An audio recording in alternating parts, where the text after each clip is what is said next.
are a lot of people who want to claim the advantages of leadership. They want to be in charge of something. Some of them, they just want to be in charge of any old thing. Any chance they have to say, I'm in charge, I'm in control, they want it. And in fact, sometimes they'll even incentivize people to behave in a way that makes them subservient so that they can continue to claim, I'm in control, I'm in charge of something, anything. And the challenge with that, it is neither compassionate nor is it genuine. They don't care about the people that they're leading. They don't see themselves as servants. They see themselves as in control or in charge, perhaps like a king. That is not genuine, compassionate leadership. But sometimes faking it can move you higher up the food chain than you would ever imagine. That's what I want to talk about today on Leading Leaders.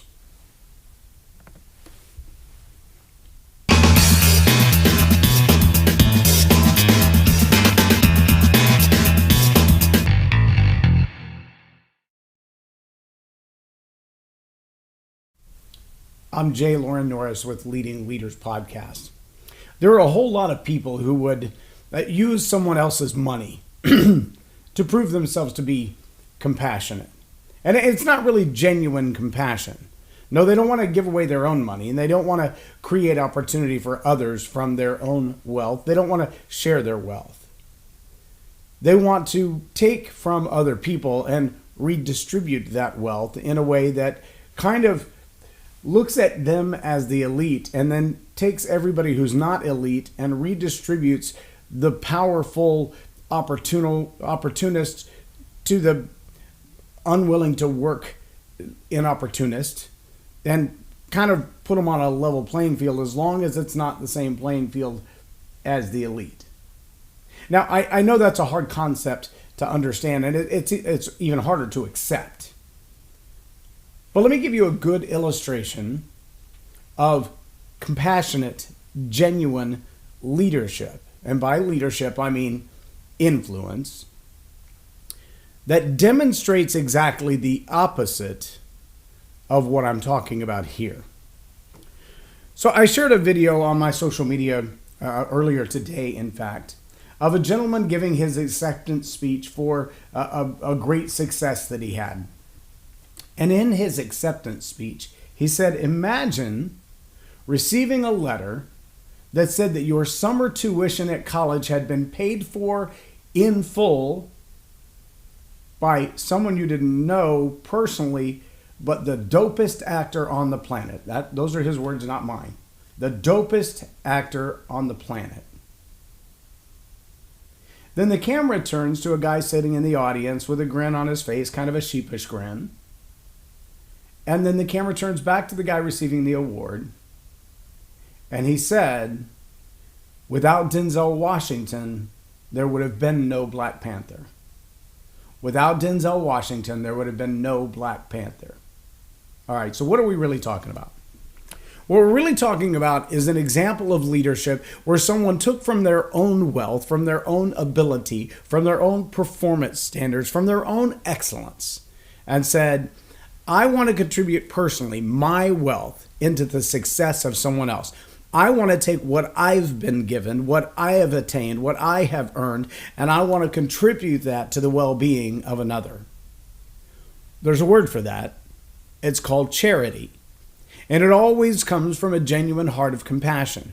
Now, there are a few people who would take their own wealth to promote someone else for a corrupt gain because they see that if that person succeeds, it's going to benefit them somehow.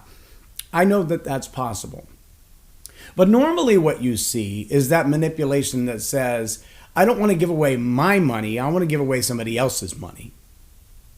I don't want to give away my wealth, I want to give away someone else's wealth. Wealth isn't always money, you know that, right? But when leadership is both genuine and compassionate, it doesn't look like $68 million going to the homeless population of people who, for whatever reason, can't work, won't work, don't work, however you want to label that. And I understand there are reasons that people end up without a home. Unfortunately, many of those reasons are policies. Many of those reasons are driven by mortgage rates and lending practices and rental practices and past criminality. Many of them are exacerbated by policies that make it impossible for someone to work their tail off and live just right at the edge of success and yet not quite succeed. Almost as if a wet blanket's being thrown over their life. On the other hand, there are also policies that are written that make it financially advantageous to be caught up in some kind of drug addiction. Maybe you don't know, but in New York City recently they opened what they call a safe drug use place. And this is a public place for people to do illicit, illegal drugs on the public dime. $1.8 billion earmarked, not for people who are working their tail off 50, 60 hours a week, then just barely bringing home enough money to pay the rent. Not those people. Not the ones who have done everything they can to save their house from a foreclosure and they just can't make ends meet. No, that $1.8 billion didn't go there. It went instead to the ones who are addicted to drugs, not living a productive life, and rather than getting them off of drugs, we're making their drug usage safer. Seattle, statistics say that a set of housing has been accommodated for by the city at the tune of several $1 million, $65 million, I believe was the number, which makes the average cost per unit about $350,000. That's more than the value of the home that I lease. But for a homeless to come off the streets, if they're addicted and they're homeless, they can live in these homes. Okay, that looks like compassion, but it's feigned compassion or fake compassion. It looks like good, genuine leadership, investing in the success of others, but it's not the money of the people who are giving it away. It's your money. It's my money. That taxation that represents us when our politicians go to the main offices of our local city, our counties, our states, our nation. And it makes me wonder, what really is the long-range plan? If genuine, compassionate leadership says, I'm going to take from my own successes, my own wealth, and I'm going to give to somebody else to contribute to their opportunity, to their success, so they can build their own wealth. If that's what genuine, compassionate leadership looks like, what do you call this thing that says, I'm going to abscond with money from all of these other people that I'm responsible to, and I'm going to give it to those who refuse to be responsible or don't have an opportunity to be responsible, who would rather be living in a tent and doing meth than working their tail off 50, 60 hours a week? Now, you see all the time the signs that say, we'll work for food. Try giving one of them a job. Most often, they will deny the job and ask you for cash. There have been reports for decades of those who are making more money standing on the street corner panhandling than there are those who are going to work 40, 50, 60 hours a week. Oh, and by the way, right now you can probably make more money on unemployment if you qualify than you can going to get a job at anything less than $40,000 or $50,000 a year.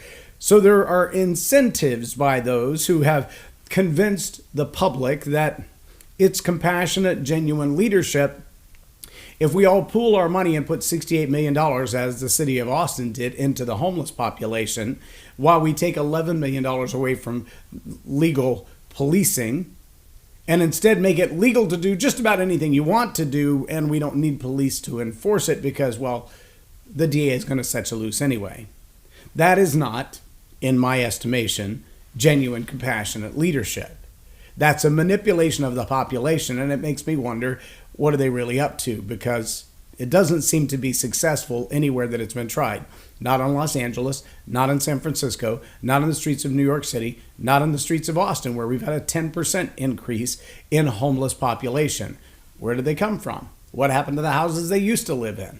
Who owns them now? Was it the mortgage moratorium that allowed them to skip out on paying their rent? Or was it something else? What incentivized them to live as homeless rather than live in a home? What incentivized them to be on the streets doing drugs rather than having a job?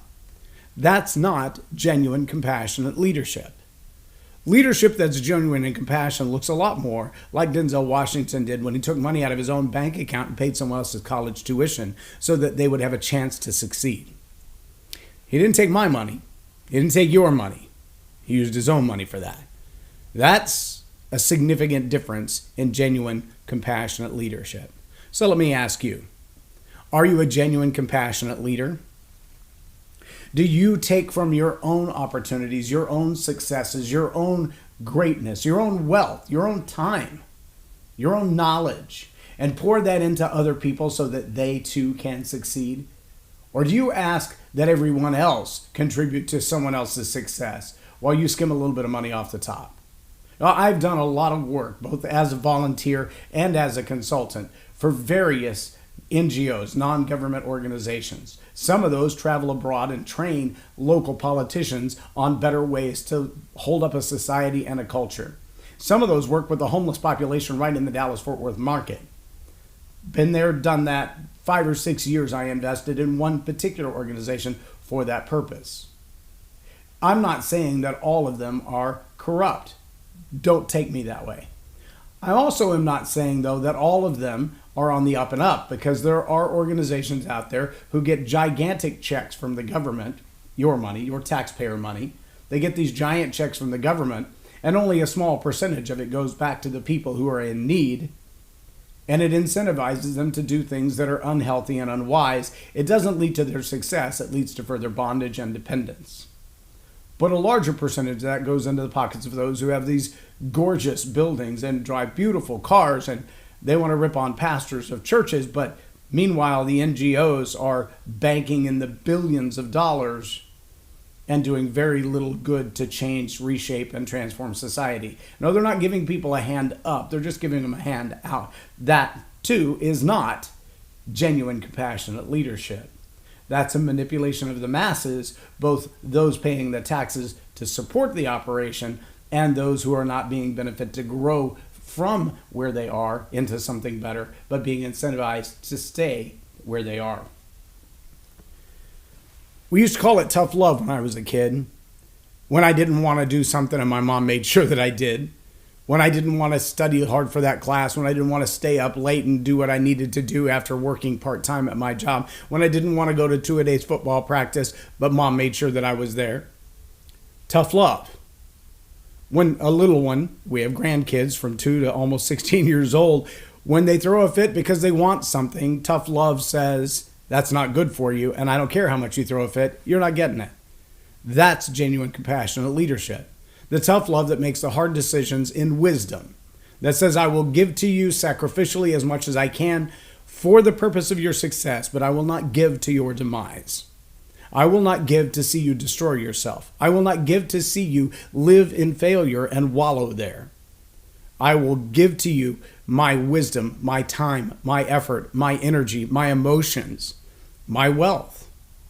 If I believe that you're using what I'm giving you to benefit yourself and others, and not just to play games. That's not tough love.